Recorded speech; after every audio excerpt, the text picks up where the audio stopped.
మనము దయ కలిగి జీవించినట్లయితే, మనము దయను సత్యమును ధరించుకున్నట్లయితే గిన బైబిల్ చెప్తూ ఉంది, మనము దయ కలిగి ఉంటే మన ఎడల దయ కలిగి అనేకులు కూడా జీవిస్తారు. హల్లెలూయా. మనం కఠినంగా ఉన్నామనుకోండి, మనము కూడా కఠినత్వాన్ని పొందుకోవాల్సిందంతే. ఎందుకంటే ఏమి విత్తుతామో అదే పంట వస్తాం. చాలామంది ఏం చేస్తారంటే కఠినంగా ఉంటారు.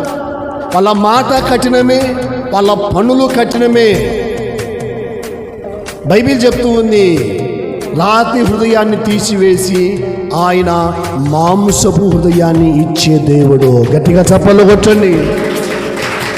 హల్లెలూయా. దేవుని బిడ్డలారా, ఒకవేళ విరోధ స్వభావం ఏర్పడినా విశ్వాసికి లేకపోతే బంధువులకు, చుట్టాలకు, ఇరుగు పొరుగు వారికి, ఇంకా ఆలోచన చేసినట్లయితే సేవకునికి, విశ్వాసికి విరోధ స్వభావం ఏర్పడినా ఎంతసేపు ఉండాలంటే ఉదయము సూర్యుడు ఉదయించి సాయంత్రము సూర్యుడు అస్తమించేలోగా మన మనస్సు దేవుని బిడలం కాబట్టి మనము సమాధాన పడాలి. హల్లెలూయా.